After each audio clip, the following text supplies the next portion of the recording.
Hello class 8, welcome back to general knowledge class.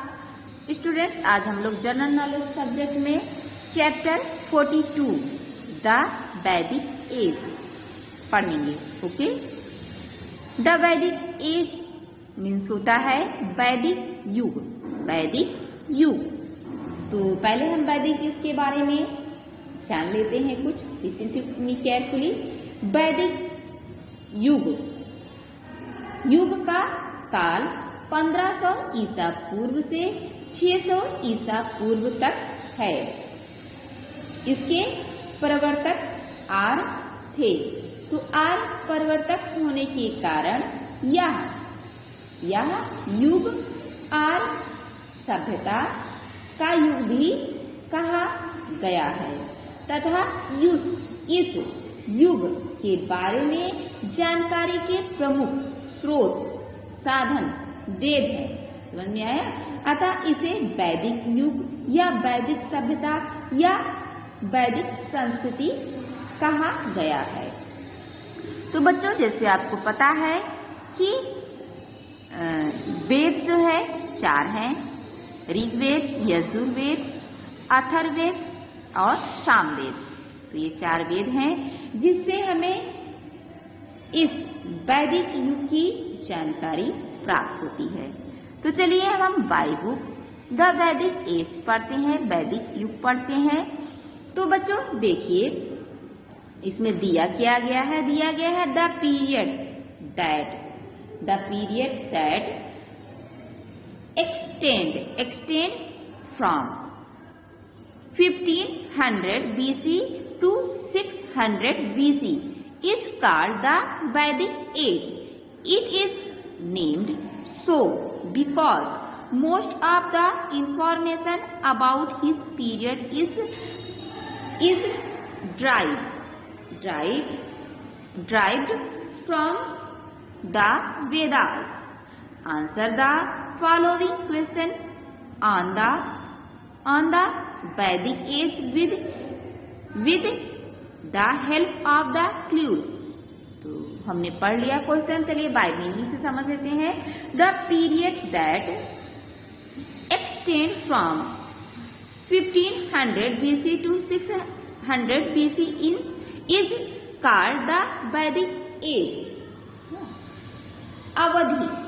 अवधि 1500 ईसा पूर्व से 600 ईसा पूर्व तक फैली हुई है।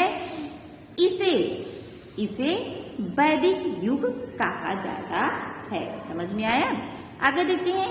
It is named so because most of the information about this period is derived from the Vedas.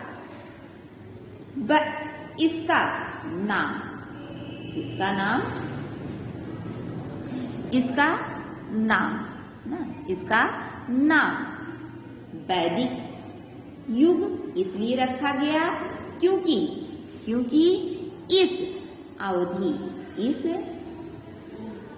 अवधि के बारे में अधिकांश इंफॉर्मेशन है, जानकारी वेदों से ली गई है। समझ में आया? तो answer the following question on the Vedic age with the help of the clues. आगे क्या कह रहा है? बताया जा रहा है कि वैदिक युग पर सुरागों की मदद से निम्नलिखित प्रश्नों के उत्तर दीजिए। समझ में आया? क्या कह रहा है?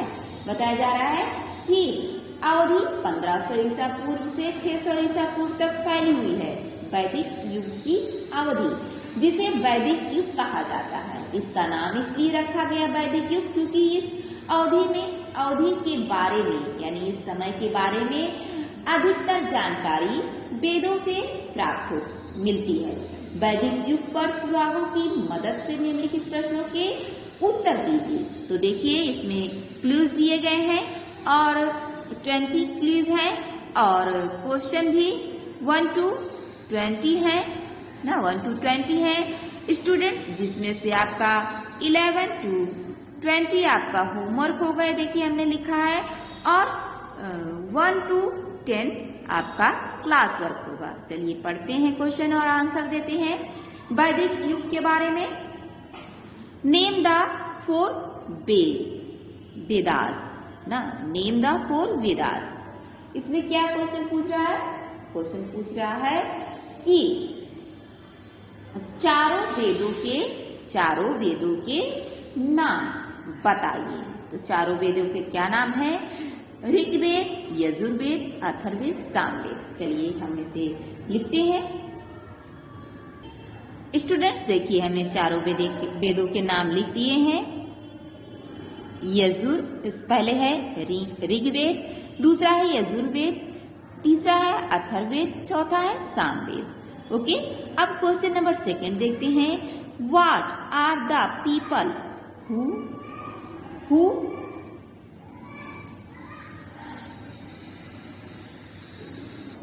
who settled in India during the Vedic age called?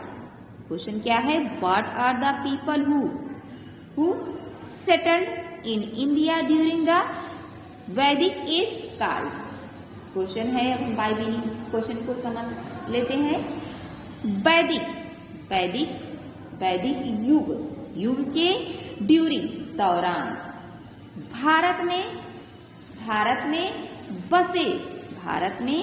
बसे लोगों को क्या कहा जाता है? क्या कहा जाता है? आर्यंस। क्या कहा जाता है? आर्यंस। देखिए आपके बुक में क्लूज दिया गया, चलिए इसे आंसर में लिखते हैं। आर्यंस, ARYAN, आर्यन ना। तो आर्यन हमने आंसर लिख दिया, आर्यन ना। तो अब बाय मीनिंग समझ लेते हैं कि वैदिक युग के दौरान भारत में बसे लोगों को आर्यन कहा जाता है। क्वेश्चन नंबर 3 है, name a powerful Aryan tribe ना, Aryan tribe. Question by meaning समझ लेते हैं। क्या है कि एक शक्तिशाली आर्यन जनजाति का नाम बताइए। तो एक शक्तिशाली आर्यन जनजाति का नाम बताइए। तो हम नाम देंगे इसे स्टूडेंट्स। तो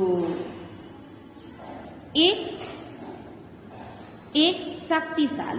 शक्तिशाली आर्यन जनजाति का नाम है भारत। चलिए मैं आप फील करते हैं, भारत, BHARATS,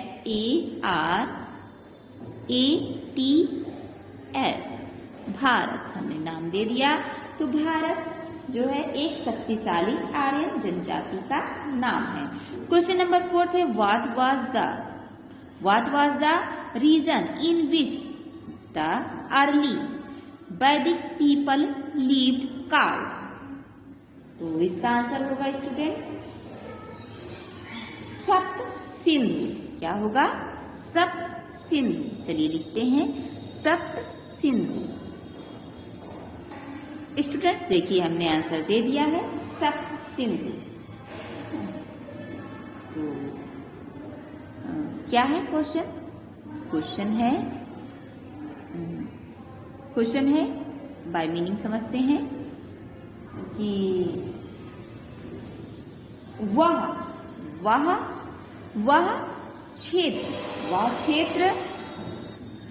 क्षेत्र कौन सा है जिसमें प्रारंभिक प्रारंभिक वैदिक लोग रहते थे। तो वह क्षेत्र है सप्त सिंधु। क्वेश्चन नंबर 5 देखते हैं। क्वेश्चन नंबर 5 है हमारा, the Sapta Sindhu region was watered by 7 rivers Indus,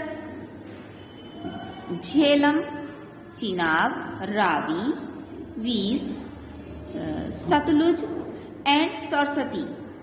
Which of these rivers has dried up? तो बाय मीनिंग से समझ लेते हैं। इसका आंसर है सरस्वती। चलिए पहले आंसर लिख लेते हैं। सरस्वती,